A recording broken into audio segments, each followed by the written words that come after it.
first session. So Carnegie Mellon is technically sponsoring this first session of the seminar. And before I hand over to Dominik, I will mention very briefly, very recently we heard that he has won the dissertation award of the International Foundation for Autonomous Agents and Multi-Agent Systems. So that's wonderful, very well deserved, and applause. And that's over to you, Dominik. Thank you.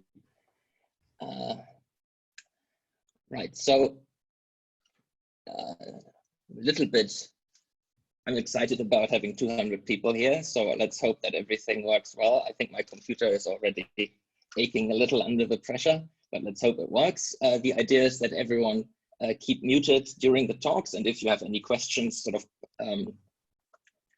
clarification questions, then you can ask it in the chat, and the speakers will try to monitor the chat. But the main question and answer session will be after the talk. So we have two 20-minute talks with a 10-minute question and answer session afterwards. If you want to ask a question, there's a raise your hand functionality in Zoom. So in particular, if you open the participants panel, you'll be able to raise your hand, and then I can see you, and then we'll try to get to everyone.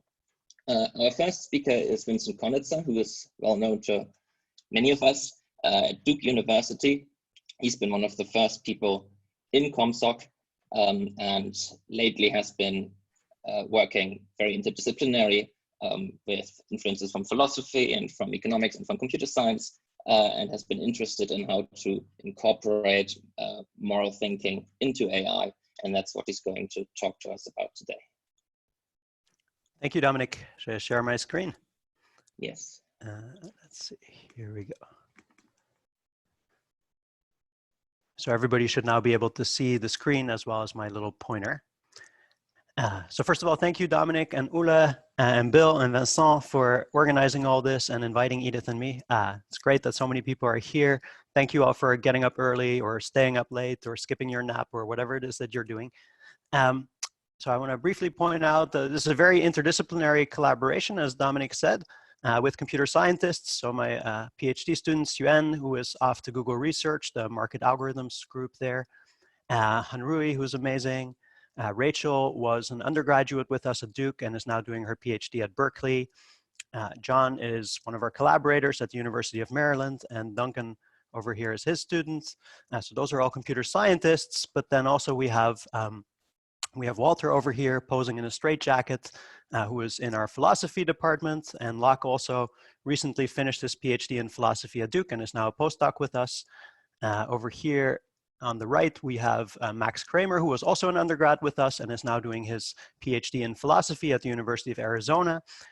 Jana is in our Social Science Research Institute, and Kenzie is about to start her PhD in psychology.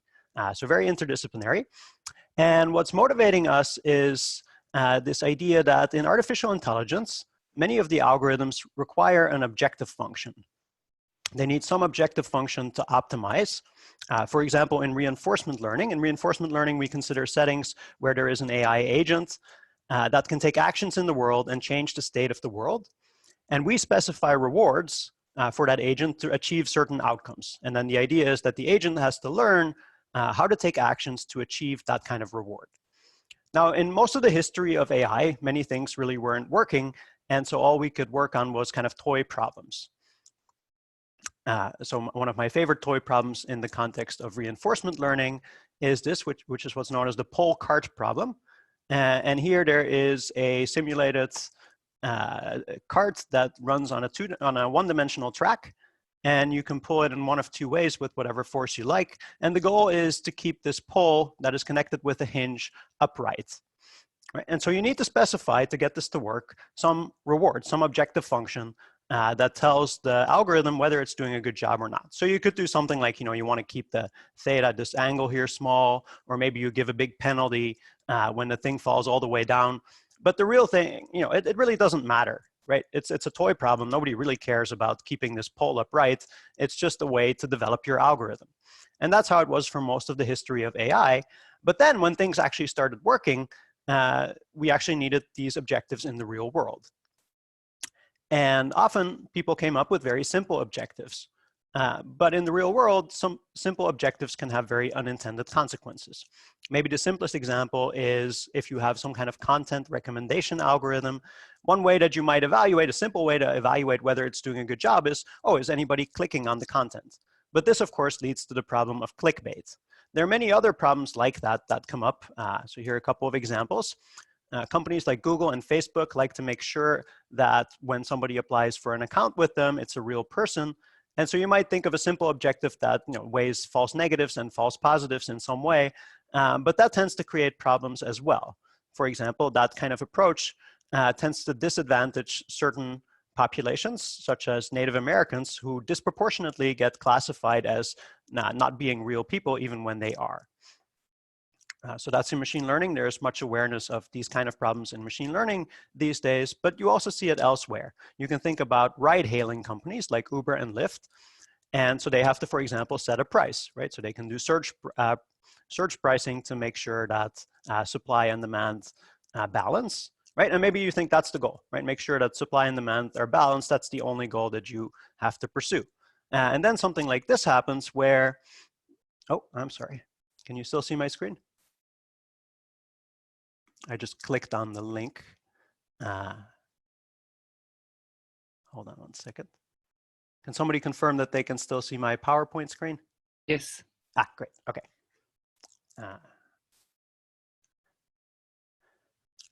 So at some point there was a terrorist attack in London. And so a lot of people wanted to get out of that area. Maybe drivers weren't so excited to get into that area. So the price surged up. And Uber got a lot of criticism for this, that they were apparently taking advantage of the situation. Now, you would think that's an easy thing to solve. Maybe in those kind of situations, Uber should just subsidize rides. That would be good PR. But that, of course, leads to the problem of, first of all, having to detect that that's what's happening. But also, where does it end, right? So if you have a lot of New Yorkers who don't want to take the subway system, maybe for good reasons, for safety concerns, is Uber then responsible for subsidizing those rides as well? Or should it be the city, or should it be something else? So that's the kind of concern. So you can see here that it's not easy to specify what the objective function should be. There's often an ethical component to it as well. And moreover, people might disagree on what the objective function should be. So that's the kind of thing that's motivating us. And so we started thinking about this a couple years ago and think about frameworks for how AI could do automated moral decision making. And so there we laid out two different things. One was more based on game theory. I'm not going to talk about that today. Instead, I'm going to talk about the other line that we laid out there, which is to base these decisions on learning them from human beings. So if you want to do that, you need some examples of human judgments of what is the morally right thing to do, or at least what is morally better than something else. And so it happened that my collaborator, Walterson and Armstrong, who we saw in the straitjacket before, from previous work, he had a nice data set where there were lots of these scenarios that were given in natural language to subjects, and they rated how morally wrong the action described was. Right. So here, this scenario happens to be about throwing a stapler at somebody who was snoring during the talk. I can assure you, you're quite safe over Zoom. I tried to look for the throw stapler functionality, but it's not there. But so people have rated all these, and so we thought, well, maybe this is a good data set to get started on. But really, unfortunately, it's not that great. And the reason is that AI still has its limitations, and being able to evaluate these kind of situations based on just this natural language description, that's still really hard for AI, right? Maybe you have access to all of Wikipedia, but probably Wikipedia doesn't tell you how dangerous it is to actually throw a real heavy, pointy stapler at somebody, right? Whereas we, with our common sense, can easily evaluate that. So we wanted to do kind of machine learning on people's judgments. And so we needed something that was a little bit clearer about the attributes or the features of the situation. So here's another example that might work. Many of you are probably familiar with this. This is the MIT Moral Machine. This is a website that you can go to, and when you go to it, you are presented with various scenarios, what you in philosophy might call trolley problems, except the story is that there's a self-driving car that for some reason has gotten into a situation where it's about to run over a group of people unless it veers off and it crashes into a concrete barrier, but in that case, it will kill all of its occupants. And then it describes in painful detail who exactly is on the road and who is in the car, and you have to make a choice, right? And so you can see this was my screenshot. You can see here that I chose the left because they were crossing on a red signal. You're not supposed to cross on a red signal. But in any case, so you go through a bunch of these. Some of them get a little bit surreal. So here is one where there's 3 cats in the self-driving car, which I guess is possible because it's a self-driving car, and so you have to make a choice. Okay, so this is clearer data, and you might actually think about whether you could use this data that people have input on the website to actually make decisions in self-driving vehicles, right? And there's some work out of Ariel Procaccia's group that has been exploring that. I'll get back to that work in just a little bit. By the way, if you go all the way through to the end, at some point it will tell you what it thinks of you. So I didn't tell you what I chose here, but you can probably deduce it from my results page. And it tries to come up with some assessment of what is important to you. I don't think it got everything right about me, but you know, it can only do so much with limited data. And we'll get back to that as well. Okay, so that may seem a little bit unrealistic to do on self-driving cars right now, especially because self-driving cars presumably don't have a sense that while there is a young female executive on the road, we're lucky enough if it realizes that it's a person. But I'll get to examples that I think are a little bit more realistic in just a little bit. But at least in principle, you could think of this example of trying to figure out what a self-driving car governing algorithm should do based on this kind of data. So what kind of concerns might you have with this? Well, the one that is going to be most relevant to us today is that people might, and probably will, disagree on what the right thing to do is. And that, of course, brings us to social choice. So I'll focus mostly on that. Of course, I'll acknowledge that there are other problems, right? From the ethics perspective, you might not agree that this is the best way to make moral decisions, right? At best, we get current human level moral decision making. Maybe you could hope to do a little bit better that, you know, maybe I have my idiosyncratic mistakes and somebody else has their idiosyncratic mistakes. And if we vote about it, then those errors will somehow get voted out, you might hope. So that's one possible concern. There are also more typical machine learning kind of concerns that how can you generalize, especially to slightly different domains? How should you represent what you've learned about people? Maybe we'll touch a little bit on that, but I mostly want to focus, of course, on the social choice theoretic component. And so one idea that's out there is we learn models of how people make these decisions. Right, and so maybe the model for Dominik is different from the model for Ula, is different from the model for me, is different from the model for Edith, and so we let them vote. This is an idea that's been investigated quite a bit now, so my goal is not for you to read this entire slide, but both from our group and from Ariel Procaccia's group, this idea is out there several times that we can say, well, we could have those models vote over the different alternatives that the AI algorithm could pursue. Right, and so again, Ariel Procacccia and others pursued this both in the context of self-driving cars and also more recently in the context of allocating donated food. So maybe at some point Ariel can come speak about that. I'll give a different example that I think illustrates some of this, and that is in the context of kidney exchange. Right, so here, this I think is a good example of where we could really we're not using this in real life just yet, but you could really see that it could be used in real life already today, unlike maybe with self-driving cars. And our goal with this paper, which just got accepted to Artificial Intelligence, the journal, was really to show how you do this from beginning to end. And the reason to focus on kidney exchange is that that's a place where AI algorithms are really already being used to figure out who matches with whom. So if you haven't seen this before, I imagine many of you have, but let's go over it briefly. So what's the idea behind kidney exchange? So sometimes somebody's kidneys are failing and they're in need of a transplant, or they would benefit from a transplant. And so they might get one from a deceased organ donor, but there are generally not enough of those. They might also get a live donation because people have 2 kidneys, they can donate one of them. And so they might have somebody that's willing to give a kidney to them. And for example, here, this mother wants to donate to her son who's in need of a kidney. And here, this husband wants to donate to his wife. But it's possible that they're not compatible, for example, due to blood type, right? So that's indicated by this edge being crossed out. So you might think, well, that's it. You have to find a different donor. But one thing that they can actually do is swap, right? In this case, because we haven't crossed out these edges, that means that they're compatible. So the 2 patients here could swap their donors and they would both have a kidney, right? And that is considered to be okay, right? Buying and selling kidneys is not, but nobody seems to have a problem with this kind of swapping. Abstractly, we usually represent that like this, that if we take a donor and a patient that belong together, meaning the donor wants to give on behalf of that patient, we merge them into a single node. Here I've put their blood types in parentheses.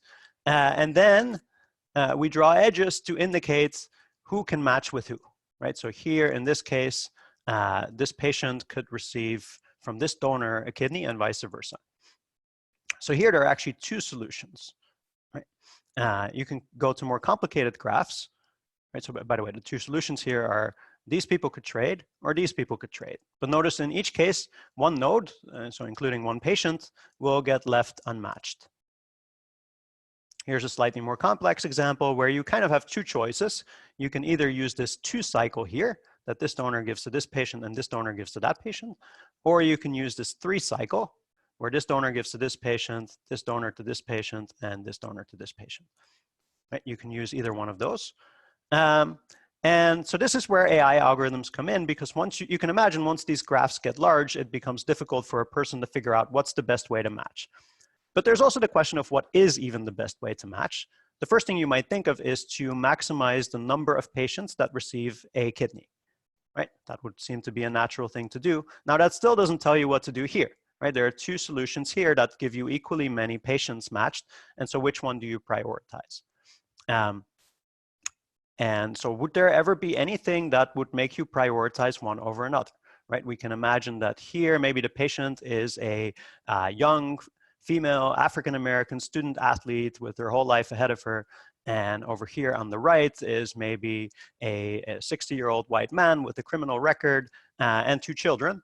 And so would you prefer one to the other? And is it okay to use these features? Which of the features is it even okay to use? That's kind of the thing that we're looking into. So in this study, now you might imagine in principle, you could say, well, there could be features for this patient that would make me prefer that patient over both of these other patients. But in this study, we didn't do that. So we only used these kind of considerations for tie breaking if there was a tie, right? So we would use it in this kind of situation. And so we went to Mechanical Turk, Amazon Mechanical Turk, and we asked subjects, oh, thank you, I need to speed up a little bit. Really, okay.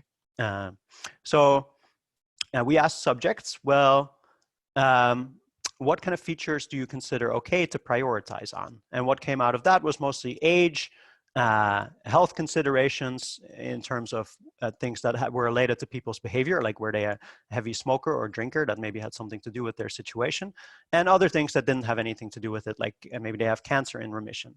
So we made up a couple of different profiles. And so we varied profiles of fictitious patients that were either 30 or 70 years old, either drank rarely or frequently, and either were healthy or had skin cancer in remission, so otherwise healthy. And then we asked people to compare these patients, and if they had a preference for one or the other, they were supposed to indicate that. And that would lead you to these data, which say that, well, most people, most of the time, the young, rarely drinking, healthy patient was preferred to the other patient, and so on. And now for the algorithm, we actually needed weights on these different profiles. Right, for in the secondary optimization, who should we prefer? And we used something for that called the Bradley-Terry model, where the assumption is that there are weights corresponding to the patient, and the probability that a patient is preferred to another patient is proportional to the weight that that former patient has. And so that gives you some ordering. Turns out in experiment, the only thing that really matters here is the ordering and not the relative weights. And then you can actually run simulations. There are pretty good simulations for this. I'll keep the questions for the end since I'm kind of running out of time. And what we see here is if you don't do this kind of prioritization, and of course all the profiles are matched about equally often. That's these gray boxes in the background where we use the traditional algorithm. And if you do the prioritization, then of course what we see is that the higher ranked profiles get matched more often. As we would expect, though, it flattens out. There's kind of an interesting reason why that flattening out happens, and that has something to do with why you get matched or not matched in a kidney exchange normally. So in particular, some agents are, or some kidney, so some of these nodes are what we call in under-demanded status, that we wish we had more of them, and some of them are in over-demanded status, that it's really hard to match them. And so it turns out that really what's going on here is that if you are in over-demanded status and you have a low profile, then you have basically 0 chance of being matched. So the only positive numbers here are from the people in a case that it actually bringing them into the market because of their blood types actually helps you match other patients as well. I want to very briefly talk about the social choice theoretic aspect. So actually, in some sense, what I just said was very different from what I said about, well, let's learn models of people and then have those models vote. Because here we treated every single judgment as separate, right? So we didn't even pay attention to which ones came from the same subject or from a different subject. And so that's very different. And so that doesn't seem right? We should maybe think about the fact that, well, we're just seeing lots of judgments from this one person. Here we saw equally many from each person, but still. But on the other hand, the other model where we say we're going to make a whole detailed model of a person is also not really realistic in the context that we have so far, where people have only answered a few queries, right? They haven't answered that many queries. And so we maybe don't have a full model, right? If I answered a couple of things on MIT's moral machine, it doesn't make sense to try to build a whole big model out of that. And so maybe the truth is somewhere in between. So the last thing I want to do before I run out of time is briefly talk about Henri's work here, where we really start to think more directly about this modeling question. I think here are some of the really interesting questions for social choice, where we think about these judgments on individual pairs as having been done by people. And we want to somewhat take into account that some of those judgments come from the same person, but also realize that we're not necessarily going to be able to build the full model accurately of the real person. And so this is a pack learning framework, if you know what that is. So the main idea here also is to think about getting bounds on how many people we need to query. And for each of those people, how many queries do we need to make of that person? Where a query is one of these comparison queries. Should we give it to this patient or to that patient? Right, so our data, this is a little bit more of a machine learning setup, looks something like this. We have some features about a comparison that was done, right? So that's a feature of a specific comparison. So a feature might be the patient on the left is younger, or by how much that patient is younger. And then there's an agent, a subject, that has made a judgment, and that is the label over here. And so you could do one of two things. You could try to come up with a hypothesis that matches what Alice is doing, or Bob separately. Or you could try to come up with a single hypothesis that matches everybody, right? So what should we do? Of course, also, if you come up with these individual ones and then you have them vote, in some sense, that's still a hypothesis about what the right thing to do is. So we wanted to model this a little bit more precisely. And the model that we have for this is actually very similar to the kinds of models for the maximum likelihood approach in social choice. If you're familiar with that, then this will look familiar to you as well. So we imagine that there's a correct concept, right? Which is the right person to give the kidney to, that we would like to learn. Then lots of individual subjects have their own model, which is kind of a noisy version of the correct concept, right? So they have their individual concepts, but that might be a little bit wrong, right? So maybe we imagine that there is this correct way of judging, but I'm a little bit off from that in a consistent way, right? And then I'm presented with examples, and based on my concept and that example, I come up with a label for that example. And so that's our probabilistic model for what is really happening when people make these decisions. And then we can think about how many subjects and how many samples per each subject do we need in order to learn the correct hypothesis, right? If you have some model of what the correct hypothesis is. So here's the kind of theorem that you might get. This is one that I think is easy to describe, more than necessarily being that accurate. So here we imagine that every feature is either a negative or a positive feature, right? That either it contributes negatively to the judgment in favor of the left side or positively with the same weight, right? And again, this is just a model to illustrate what this kind of result will look like. And then when we think about what my model as a voter would be, right, what my concept is that I'm using in order to classify examples that come to me, we say that most of the time with probably 1 minus eta, I'll get the weight on a feature right, that I correctly judge that this feature is positive or that I correctly judge that it's negative. So this is the correct feature. So 1 minus eta of the time I get the correct feature, and the remaining eta of the time I get a randomly selected weight on the feature. And then given a model like that, you can now prove how many agents you would need to query and how many data points total you would need from those agents, right? So here we need n times as many data points as agents in order to be very sure that you can get it right. Okay, I'm about to run out of time.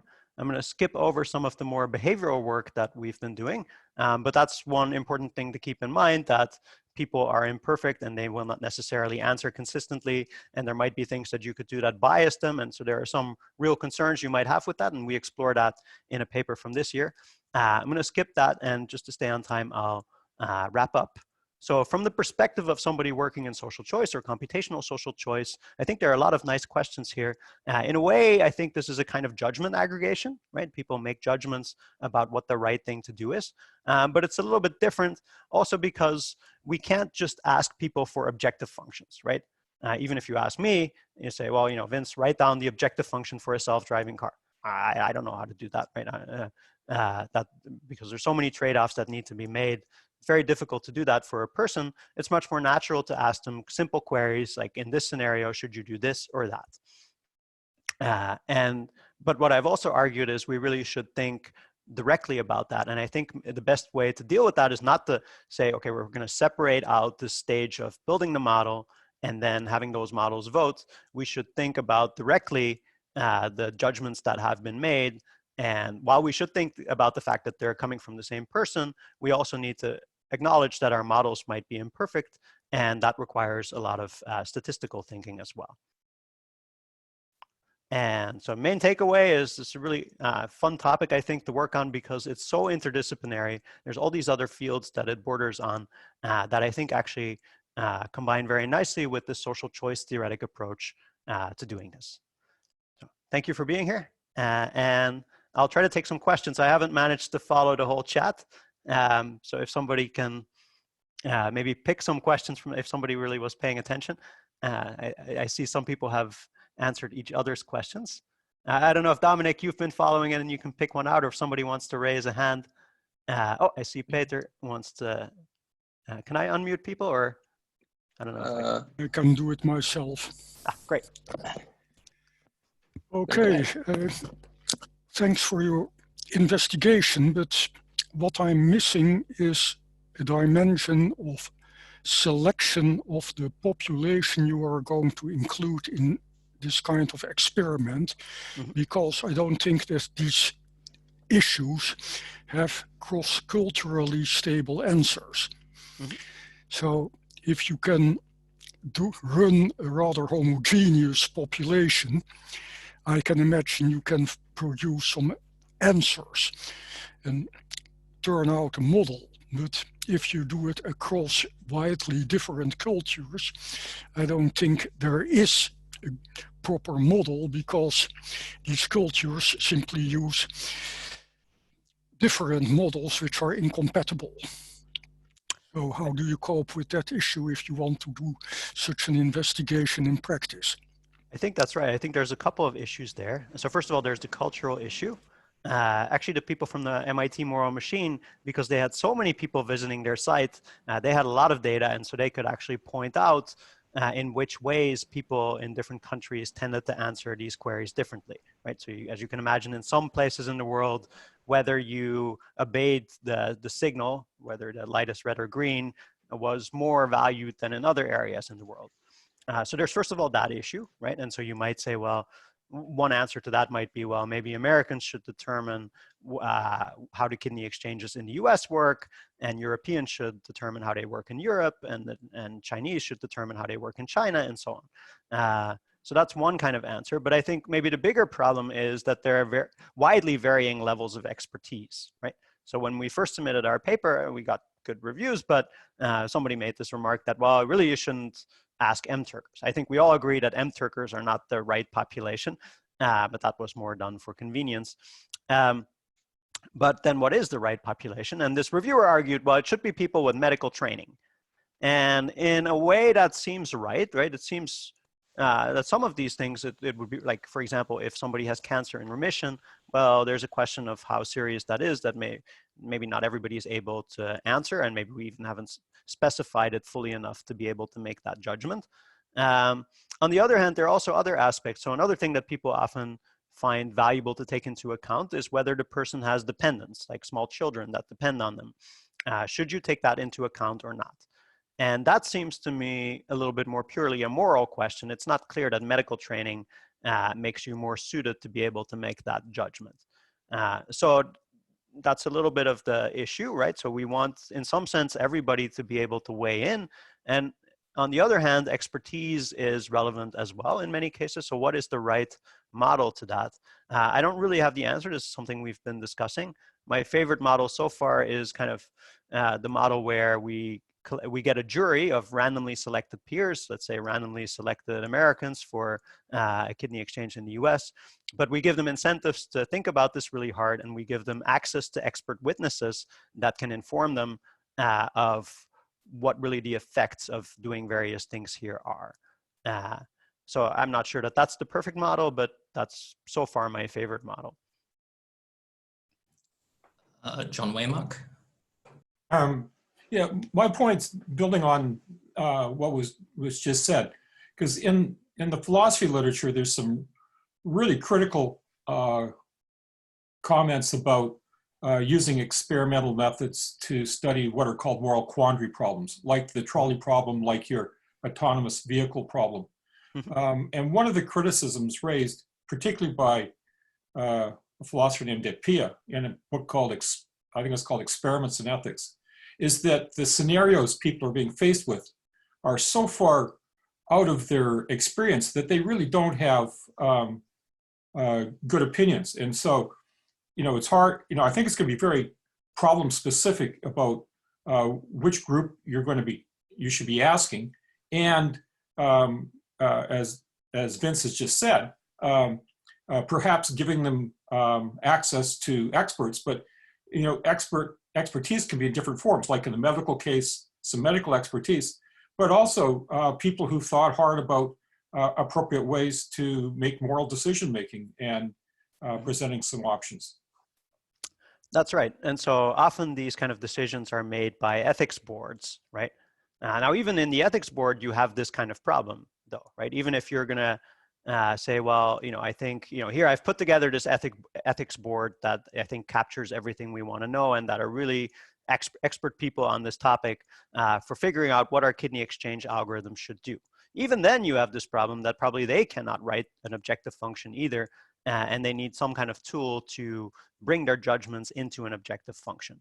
But I would say that, well, maybe that's not always the right approach either, right? Because we know that, for example, surgeons tend to lean one way politically, right? So there are all kinds of weird correlations due to which we might not really capture the population at large. So while, again, like, to Peter's point that we definitely don't want to just put up a website and let people participate if we're going to do this for real. For example, I have a colleague who, he went and did the moral machine, and he said, oh, Vince, their algorithm is so stupid. Like, I had no idea what I was doing. And I said, well, what were you doing? He's like, I was always picking the left one. And it's like, okay, well, that's obviously not the kind of data that you want for this kind of judgment, right? So there is definitely a concern about making people take it seriously and making sure that they've thought about the setting and are immersed in the setting, right? But I think that's a problem that, if you're ever going to think about a jury of your peers, you always have that concern, right? That this jury needs to be well informed. They may come from an area of life where they never face the kind of issue that they're going to be judging about. And so how do you make them actually understand that? I'm not saying I have all the answers to that, but I would say it's a broader issue.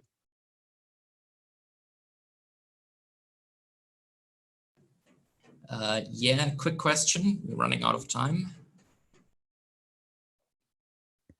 So it's very interesting. I mean, we also had a discussion about this in the chat, I guess, but it goes back to the discussion before. Aren't there already rules in place, right? I mean, like doctors have, when you're talking about like a multi-casualty event, then you need to decide who gets treated when, and you have like unfortunately now with the COVID pandemic, you have like a decision. You have 5 ventilators, you need to give them to 10 people, who gets them, things like that. And there are already guidelines. I mean, doctors are already operating along those guidelines, and also those guidelines say that even if, let's say, a majority of society thinks that criminals should be treated after everybody else, or people with families need to be treated before, or whatever. I mean, they can't operate by those tie-breaking rules, right? Because those are guidelines that I don't know. I'm just giving random examples. Like maybe they can, but I'm saying like I'm quite sure that they have very specific guidelines and rules. So have you talked to medical lawyers, like people who do medical law and stuff like that? So, and I'm sorry I didn't manage to keep up with the chat. I was hoping to kind of look at it, but it went so fast. But I did see, of course, COVID-19 coming by, and that's something that's been raised a couple of times to us. I would say, first of all, it's not clear to me that there are such specific guidelines. There tend to be high-level guidelines, right, for medical personnel in these situations. But there are also a lot of anecdotes, especially like in Italy recently, of individual doctors sort of hinting, you could sort of see them hinting to the press about how they were making these decisions. And a lot of it is left up to the individuals in those situations to make up. Right. And if you think about it from an economic efficiency point of view, if we all pursue different objectives, probably the outcome that we achieve is not really Pareto optimal either. Right. That, let's say I'm a doctor and I make one decision, and Ule is a doctor and makes a different decision. It could be that we both would have preferred a situation where we had both flipped our decisions or something like that. So that there are some potential inefficiencies and maybe also unfairnesses. I think a lot of this is not as, right, so there are high-level guidelines, I agree, but I don't think those guidelines are often specific enough to really make the decisions, right? I think also now, I mean, the actual kidney exchanges do have a board that tries to figure out what the objective is, but they're very reluctant to take a lot of things into account. Now, and then there's a question of, well, just the fact that many people think that criminal records should be taken into account doesn't mean that it actually should. That's also a fair question. And I think actually to be fair to the moral machine people, they don't all, I think, agree with this interpretation of using this to actually steer self-driving cars. I think I saw a talk by Jean-François Bonnefond, who was on that team, and he was arguing that, well, a lot of people run over the homeless person, and that actually tells you that this is the wrong thing to do. That was his statement, right? Because that we shouldn't elicit preferences this way, because clearly it is wrong to run over the homeless person more often. But that's what many people would have you do. So I don't know all the answers to that either. We do try to actually, so I went through this kind of quickly, but we do have some sanity checks along the way to prevent features coming in that we feel shouldn't be coming in, right? So we first try to figure out what are the right features to come in, rather than just taking listing all kinds of features, right? So that the way that our process works so far, we would never even have a feature like whether somebody is homeless as distinguishing different people in the pair. So that's, I don't think I've solved that problem, right? Or we have solved that problem. So I agree that's a serious thing to take into account.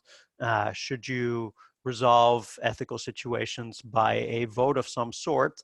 But I do think that at some level this happens anyway, right? Because maybe it's the people on this ethics boards, that are effectively voting in some way. So at some level this comes in anyway. And then the question is, well, what is kind of the right way? Who are the right people to have sit in that room or to inform other people of how they should be voting? I don't think we've figured all these questions out, whether in this context or in other contexts. But I do think we need to be thinking about them. All right, thank you very much. Let's all unmute our microphones and give Vince a round of applause for a great talk.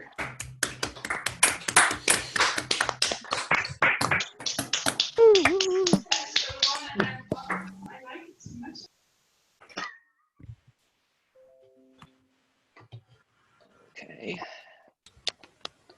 Our second talk is given by Edith Elkind, who is professor at the University of Oxford and used to be my PhD advisor. I believe she is now in Singapore, where she fled to after it became clear that Singapore's response to COVID was better than the UK's.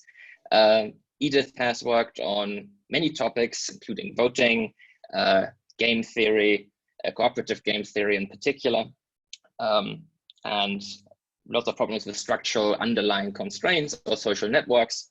And this is also in the spirit of today's talk, which is about land allocation with friends.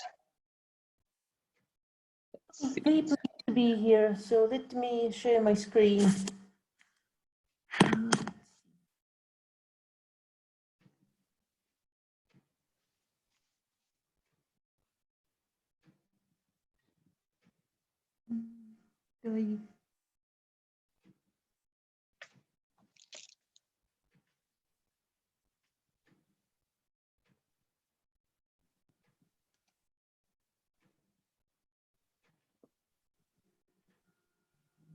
Okay, is this working? Yeah, looks good. Okay, so let me start. So this is very different from Vince's talk. So Vince talked about a series of papers and about, making very important decisions that could potentially affect millions of people. So I'm going to talk about one specific technical paper that I wrote with my collaborators in Singapore pretty much over this Christmas, and which we submitted to ICHCA and just learned that it got accepted. So my collaborators on this paper are Yair Zik, who was my host here in Singapore, Neil Patel, who was his undergraduate research assistant and will be starting a PhD at USC this fall, and Alan Tsang, who is a postdoc with Yair. Okay, so in contrast to helping millions of people kind of make difficult decisions, we are going to be talking about helping about 35 or 40 people to make a decision that is nevertheless very important for them.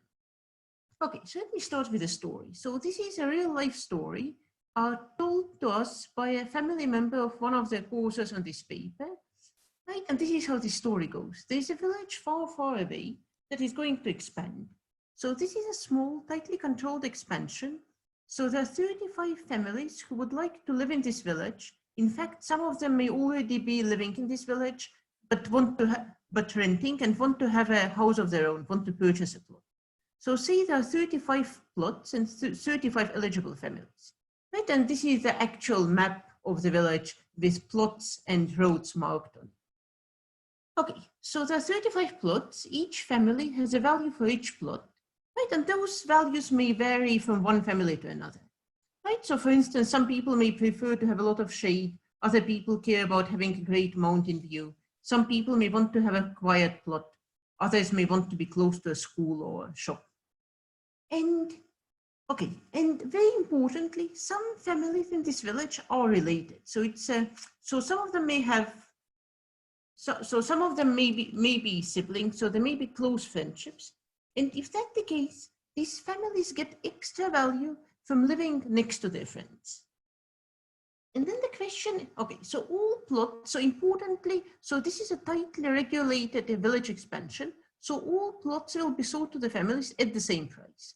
So that's an external constraint, so which effectively means we are in a setting where we don't get to use money kind of to moderate our decisions. So we are in a setting of mechanism designed without money. And the question is then, how should we allocate the plots so that the families get as much value as possible from the plots and from living close to their friends? Okay, so let me sketch out a formal model without going too much into detail. So we have n plots and the same number of agents. So for each agent, we have a plot value function, how much they value each plot. We have a plot graph that defines adjacent relation. So say we may have 3 streets, so the houses along each street would be adjacent, right? And then maybe some houses have gardens facing each other, so those would be adjacent too. So we have friendship graph, which indicates which agents are friends with each agent. So in general, we may want to think about it as being directed. If I'd like to have Yair nearby, it doesn't necessarily mean that Yair would want to have my family nearby because maybe we are noisier. So it's weighted, right? So people may assign different values to the friendships. And okay, so these are the inputs. So the output should be an assignment of agents to plots. And the value agents evaluate these assignments is as follows. So my utility as an agent I is the value assigned to the plot I receive plus some extra value from friendship. So this utility I get from friendship is my sum of friendship values over my neighbors. So if a neighbor of mine got a plot adjacent to mine, I get my value from that friend as specified by the friendship. Okay, so that's the basic model. So here are the questions that we want to ask. So we want to have a plot allocation mechanism, and we want it to have some combination of the following problem. So first, this is very much a situation with private and unknown values, and it's our job to elicit them. So we want to have a mechanism that is truthful. So it needs to be truthful about several different things. So first, it needs to be truthful about plot values. So second, it needs to be truthful about the existence of friendships.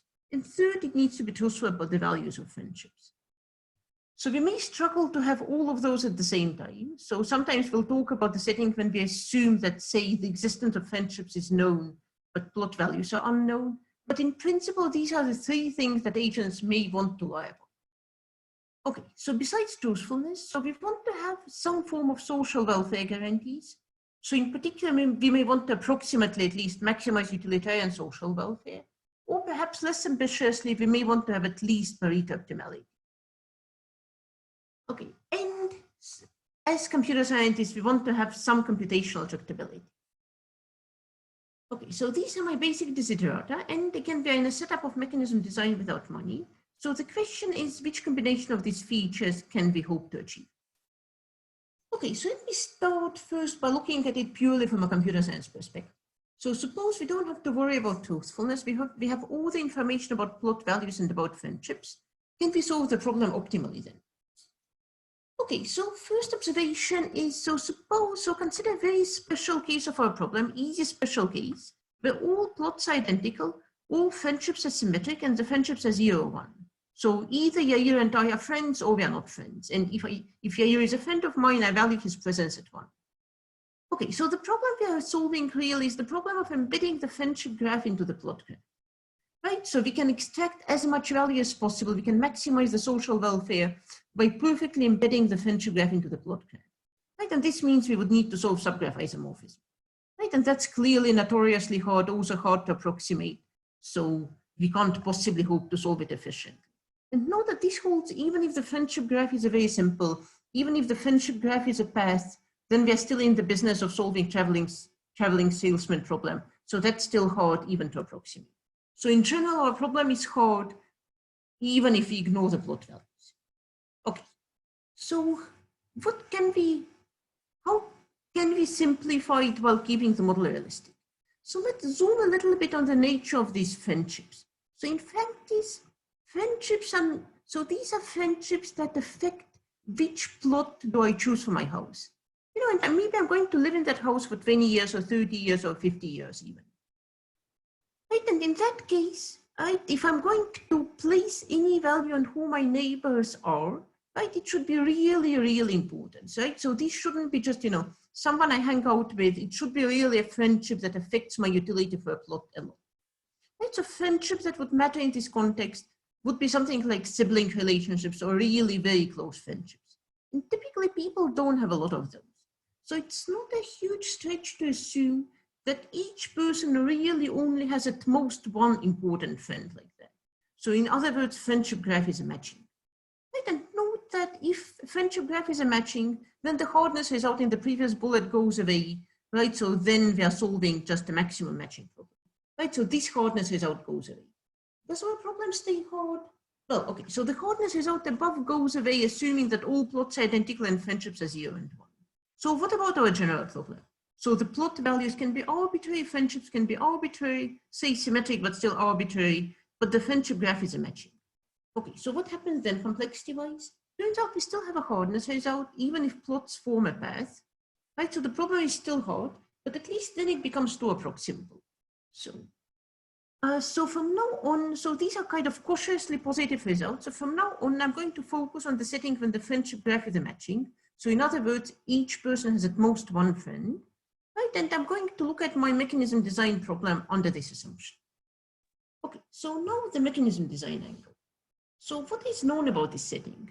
Right, So if we ignore friendships, right, and if we just talk about the setting within agents and n items and unit demand, right, and agents who have cardinal values for items being allocated that are private information, right, and no monetary transfers, then this is known as, well, house allocation problem if you work with the ordinal model, or one-sided matching if you work with cardinal model. And of course, these are very well studied and a mechanism with desirable properties for these settings. So briefly, the most classic approaches for this setting would be randomized serial dictatorship, where agents pick one by one in a randomly selected order. There's probabilistic serial mechanism, and the CE, competitive equilibrium for equal incomes. Right? And all of these have various combinations of desirable properties. Some of them seem really hard to generalize to settings without friends. Others seem easier. So in our work, we focus on taking random serial dictatorship and trying to adapt it to our setting. Okay, so what is known about random serial dictatorship in the setting without friendships? It's truthful, right? Because when you are picking a house, you get to pick the best available house. There is no reason for you to not do that. So it's Pareto optimal, assuming no ties in valuations. And there are also some results that are known about social welfare approximation. So for instance, if valuations are 0 or 1, there's a 3 approximation algorithm. And if valuations are otherwise restricted, you need some unit range, there is square root n mechanism. Right? So it's not too bad, so it seems like a reasonable starting point. So what we are going to do in this work, our research question for this paper, is can we adapt specifically random serial dictatorship to the setting with friends? Right, so our goal would be to preserve nice properties that RSD has in this setting, so truthfulness, computational efficiency, and we want to have some welfare guarantees. So obviously it will be harder than for just random serial dictatorship, for instance, because of the complexity results I indicated, but we want some guarantees. And for the rest of the talk, I'm going to focus on the case when the friendship graph is a matching, because we argued that this is a realistic assumption and anything else is too hard anyway. Okay, so let me start with kind of just using vanilla serial dictatorship on the setting with friends. So this is an instance of my problem with 4 agents and 4 plots. So it's slightly complicated, so let me explain what's going on. So I have 4 plots, 1 to 4, marked in different colors, right? And they're all located along a single road, so that 1 and 2 are adjacent, 2 and 3 are adjacent, 3 and 4 are adjacent. I also have 4 agents, which form 2 pairs of friends. Agents 1 and 4 are friends, and agents 2 and 3 are friends. And whenever someone is a friend of someone, they assign a value of 4 to that friendship. So agent 1 gets an extra value of 4 from having agent 4 in a plot next to them. Right, so the remaining numbers I have are agents' relations for the plots. So for instance, agent 1 values plot 1 and 7 and values plot 2 at 5. Right, etc. So mostly I emit arrows with value 0. I keep them in place for the last agent because the last agent will be one who might end up in plots of value 0. Okay, so that's my representation of my setting. So 4 agents, 4 plots. Some agents have non-zero values for some plots. The plots are located on a line and I have 2 pairs of friends. Okay, and my mechanism is random serial dictatorship. So agents come in one by one and pick plots. Right, so now suppose you're agent 1, you have agent 4 as your friend, agent 4 will be last to pick. So what are you going to do? Right, let's try to figure it out. So first, note that my plot values for the plots I actually value, 7 and 5, are bigger than the friendship value. So, okay, so there is no point for me to choose anything other than plots 1 or 2, right? Because if I choose 3 or 4, the most I can get is the friendship value 4, so it's less.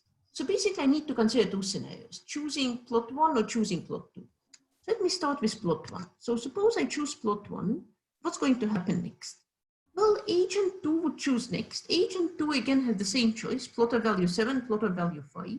If they go for the more valuable plot, if they go for plot 2, then their friend, agent 3, will actually end up choosing plot 4, which is far away from them, right? So they will get the more valuable plot, but they won't get the friendship benefit. Right, so instead they could choose plot 3, right, and then their friend will choose the plot right next to them. So they get the less valuable plot, but still a good plot, plus the value of the friendship, right? 5 plus 4 is bigger than 7, so they're going to go for that. So agent 2 goes for plot 3, agent 3 then goes for plot 2, right? right? And my friend agent 4 will be left with plot 4. Okay, so I got my value. So if I do that, if I choose plot 1, right, I get my valuable plot, but my friend is not next to me, so my utility is 7. So the second option I may consider is choosing plot 2. Okay, what's going to happen now? Agent 2, again, will go for can't go for the plot 2, will go for plot 3. Agent 3 will go for plot 4. And now look, my friend, agent 4 is ending up in plot 1 right next to me. Right, so if I choose 2, I get the less valuable plot, plot 5, but I also get my friend to be next to me. So my value from the allocation is 9. So that's the better option. So therefore I should be choosing plot 2. Right, okay, so this is what happens under random serial dictatorship. Okay, so a couple of things to note about this mechanism. So what do we see? Well, it's a truthful mechanism in a kind of trivial sense, right? I don't get to report my valuation, I just pick something. So there's nothing I can lie about, so I guess I'm not lying. Right, so you can say it's truthful, but it's really not a very meaningful statement. Is it Pareto optimal? Okay, no. Right, so this is the final allocation that we have, and now let's look at agents 1 and 4.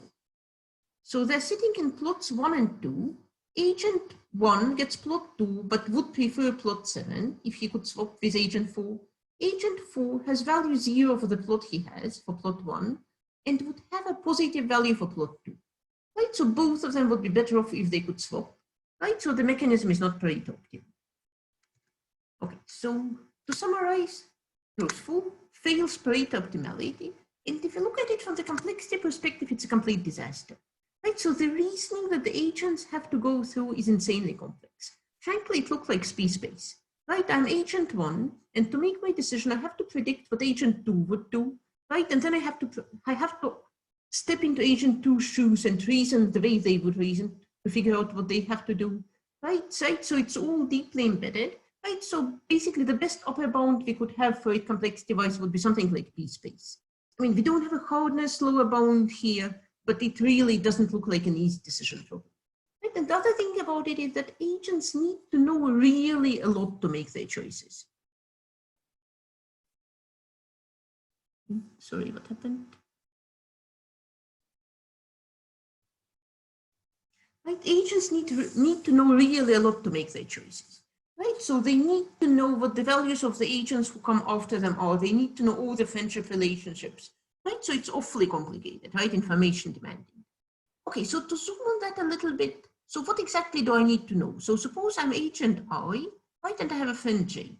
Right, so now if I'm the second agent to make the decision in a pair, I'm second to make decision in a pair of friends, then my decision is easy. I know where my friend is. Right, so I just have to pick one of the available plots, right? And maybe I can pick next to my friend, or maybe I can pick the best plot that is not next to my friend. But anyway, that's a straightforward decision. So my decision really is only difficult when I'm the first agent in a pair of friends to make that decision. And then my choice depends on the agents who sit between me and my friend. Right, and indirectly, it may also depend on the choices of agents who come after my friend, if they're friends of the agents who are between two of us. But it seems like a lot of complexity here would be eliminated if my friend was choosing right after me, right? Because then I would just need to reason about what my friend is going to do. So for each plot I could potentially pick, I have to figure out if my friend is going to choose next to me or not, right? And that's really easy to figure out. And that only requires knowing my friend's preferences. And that's maybe a little bit less demanding. Okay.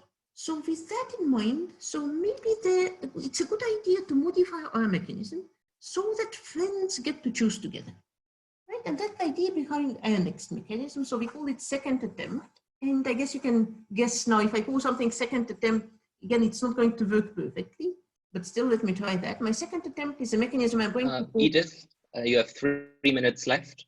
Okay, yeah, working with that. Okay, my second attempt will be a mechanism I'm going to call choose together. Right, so here agents are ordered as 1 to n, and when an agent chooses, so it's still like a serial dictatorship. So an agent gets to choose a plot when it's their turn, and they can also declare a friend among the unallocated friends. And if that happens, then the friend gets to jump the queue and choose next, but of course can't declare another friend. Right, so that at least ensures that agents who are friends get to choose together and seems to eliminate some of this computational complexity. So for instance, in this case, agent 1 would choose plot 1 and say, by the way, agent 4 is my friend, so she should be choosing next. And agent 4 would then come next and choose plot 2, and agents 1 and 2 at least will be very happy. Okay, so what can we say about this mechanism? So suppose agents can't lie about their friendships, then indeed each agent decision problem is very easy. Right? It's just like I described. But now let's look at this instance. Suppose I'm agent 1, right? I have this, so it's like a simplified version of the previous instance. Right? Except note that here plot 1 is isolated and plots 2 and 3 are connected. So I'm agent 1, there are 2 plots I can choose. If I choose the first one, then for sure my friend will not be next to me. If I choose the second one, it's less valuable to me, right? But I may hope that my friend number 2 will choose a plot next to me, but you know what, they won't, right? Because they really like this plot 1 much better than the plot number 3, right? So if I choose plot number 2, I'm still left there without my friend. So is there anything at all I can do? Well, okay, well, there isn't much I can do. So I'm going to choose this plot number. I'm going to choose plot 1, right? So then my friend will come in, choose plot number 3, and finally agent 3 will choose plot number 2. Right, and you can see that this is actually not Pareto optimal. Agents 1 and 3 would like to choose to trade places. It's something that is even more problematic here. So remember, I'm agent 1, and it seems like there's nothing I can do by choosing among the available plots, but here's how I can strategize. I can say, instead of saying, truthfully saying that agent 2 is my friend, I can actually announce agent 3 to be my friend. So what happens then? So suppose I do that, I say agent 3 is my friend, right, and pick plot number 2.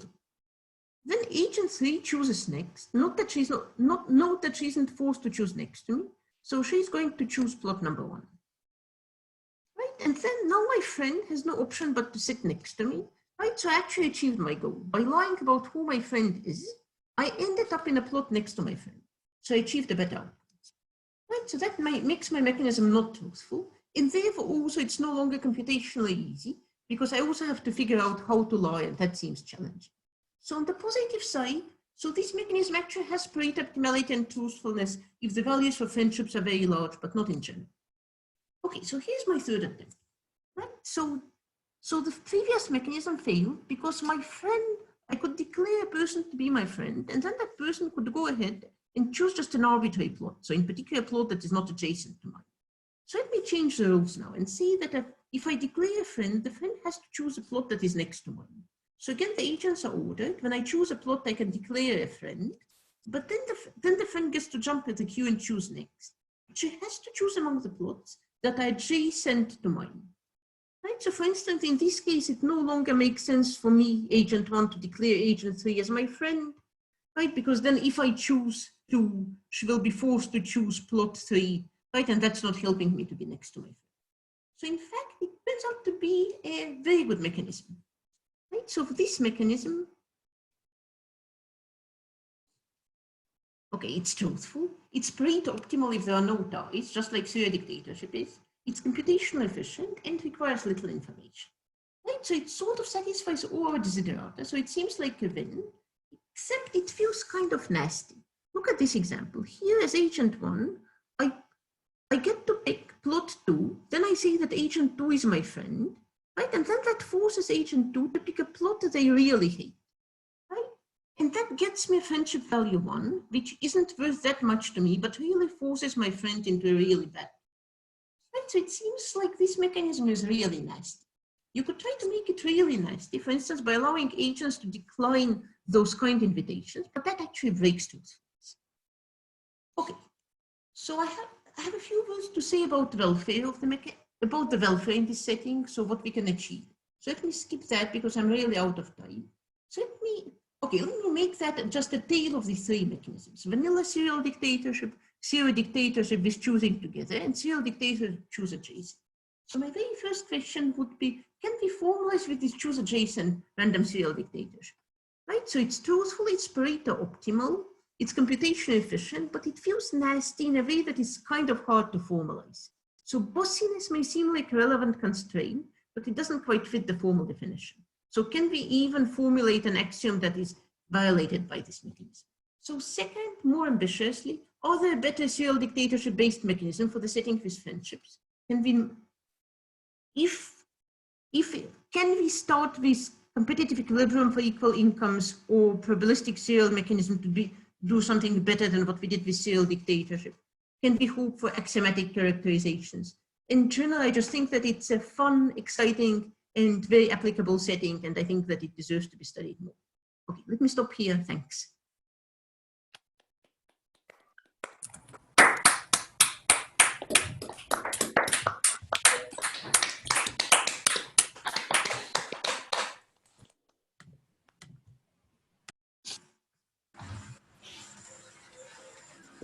Okay, so there are several interesting questions in the chat. We could go with those, or you can raise your hand to ask one in person. Right. Okay, let me see for some reason. Okay, here I am. Oh. Okay, so I'd be happy for someone to pick questions I should be answering. Okay.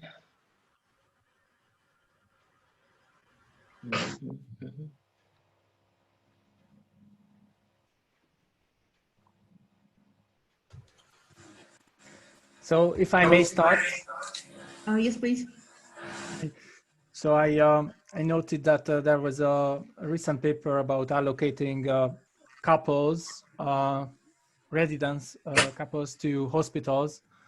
So there are many papers like that in the matching literature, but there was one particular where they described the redesign of the Israeli resident allocation scheme, where they changed the random serial dictatorship to a more sophisticated method, exactly because they wanted to make sure that the couples get allocated to hospitals close to each other.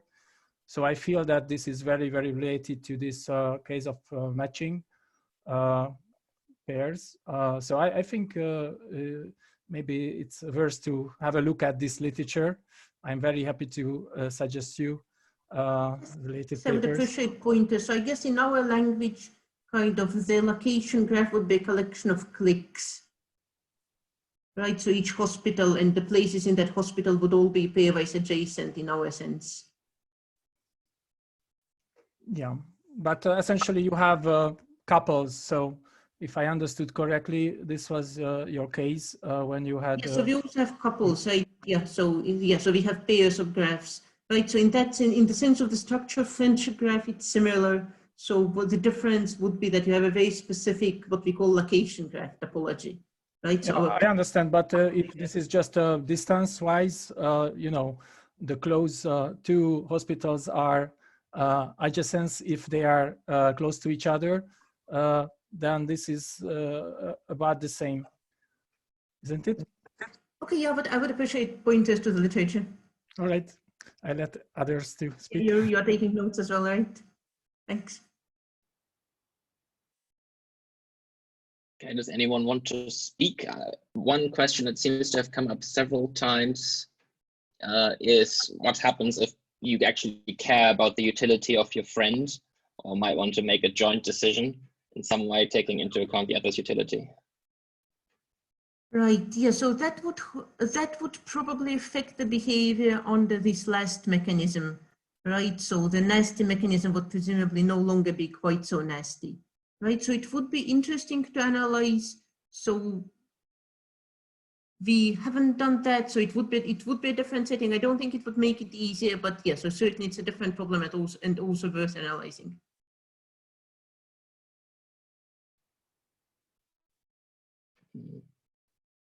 Aris, do you want to ask your question in person? Yeah, I can do that. So basically my question is, so you can view this whole setting as, you can translate it to a voting setting or a social choice setting, in which an alternative is basically a matching. So what happens usually in one-sided matching is that you're indifferent between any matching that gives you the same item, any alternative that corresponds to a matching that gives you the same item. Here it's kind of different because you have this friendship thing, but still if you translate this to a voting setting, you can express your preferences, your evaluations over all possible alternatives and that would also incorporate valuations that will incorporate the friendship values. Then what you can do is that you can take this as a social choice setting and run random dictatorship. You select someone, that someone picks their favorite option, favorite alternative, which is a matching. However, there might be ties. If there are ties, then the second person, there's a second person in the order that picks. There might be ties among those, and then you pick another one. And I wonder if this actually reduces to one of the versions that you presented here. If this mechanism is equivalent to one of the versions that you presented here. I don't know, I'm just wondering. A good question. It's not immediate to me, but yes, seems plausible. Okay. Seems plausible, worth checking out. Interesting question, thanks. Yeah, no, sure.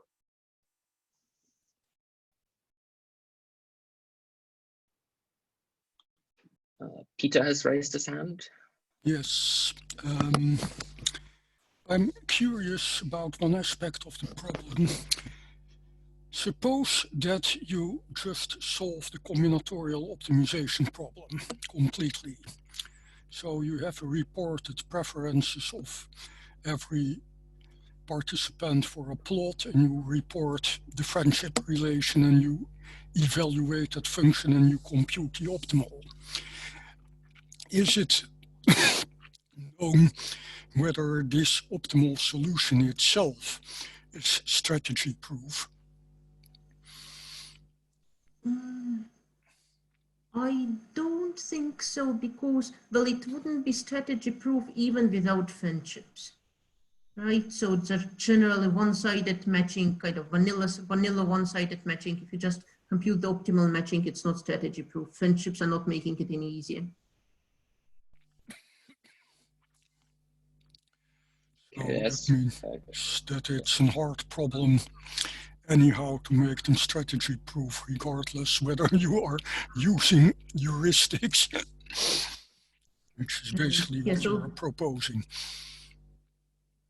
Yeah, so there seems to be quite a bit of tension between, you know, getting optimality there and getting truthfulness, at least. May I make a remark, if I may? So I guess, though, if you're looking for strategy proofness, the computational hardness of the problem, I mean, it's related, but it's not that restrictive, because you might, even if the more general versions were to find something optimal is NP hard, maybe because you will lose something from strategy proofness anyway, maybe the strategy proof mechanism that you will design will be polynomial time.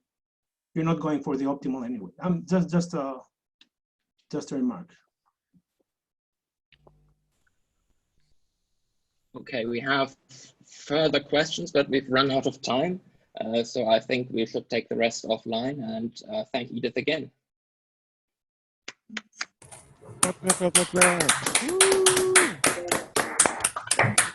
See you.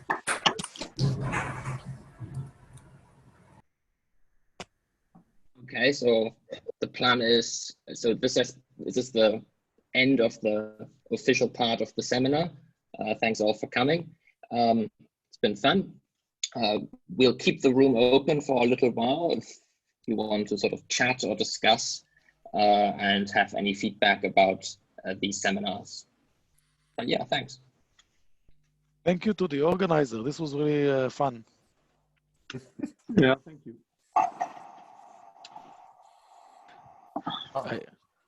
I also want to say about the random serial dictatorship, it was maybe lost in the chat, that it has another really big benefit, which is that it's easy to explain to people who are not computer scientists.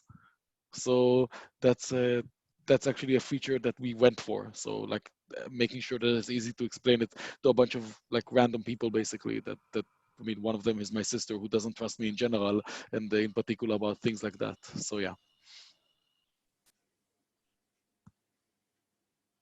Do you want to tell us what happened in the end, what they chose to go with?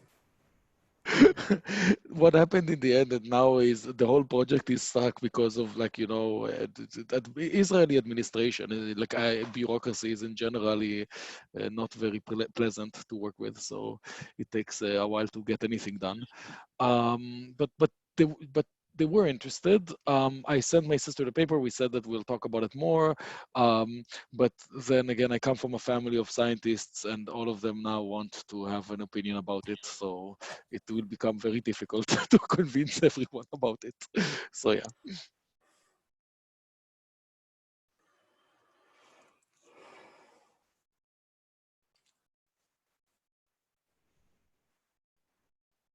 Oh, another point that was raised, though, I will mention that because I think that's also a computationally interesting question, which is one of the things that they mentioned is that if they just ran random serial dictatorship, then generally speaking, kind of like from anecdotal experience from previous such housing plot allocations, you would see that you get optimal allocations or things like that. So one suggestion that I had is that people in hindsight just say, well, you know, even though they didn't get the plot they wanted, they just in hindsight say, well, this was the plot I wanted, but maybe they do get the plot they actually want. So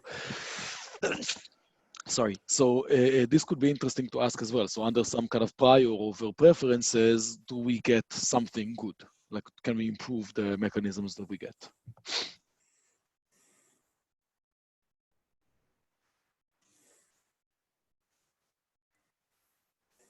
I just want to point out somebody in the chat right before leaving requested that we make available some materials for new entrants into the field, which I guess we could all, you know, many of us could do that. Of course, we have many of our materials online already, but we could maybe think about organizing something like that as well,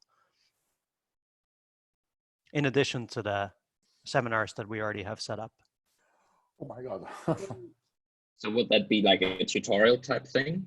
What do you have in mind? I think that's what this person probably had in mind. So video tutorials or a collection of links to seminal papers, or?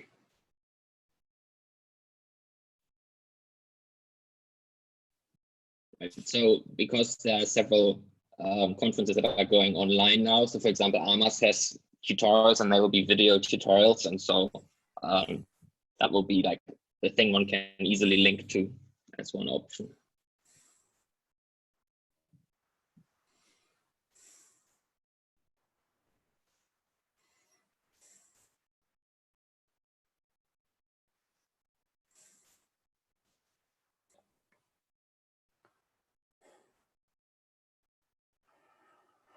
Ooh.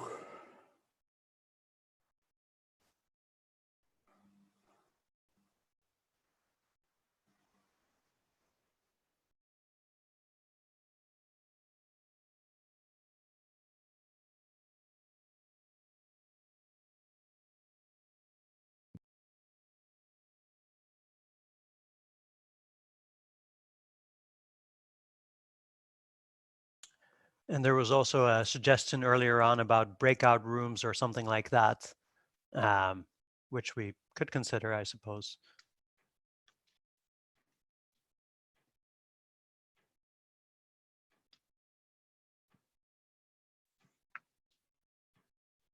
Okay, seems to be finishing up now essentially. So if you have any comments about the seminars or want to speak or have anything else to say, do email us, the committee, and we'll try to make changes to make it even better.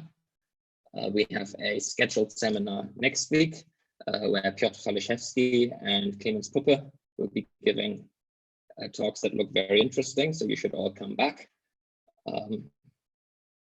Yeah, thank you very much.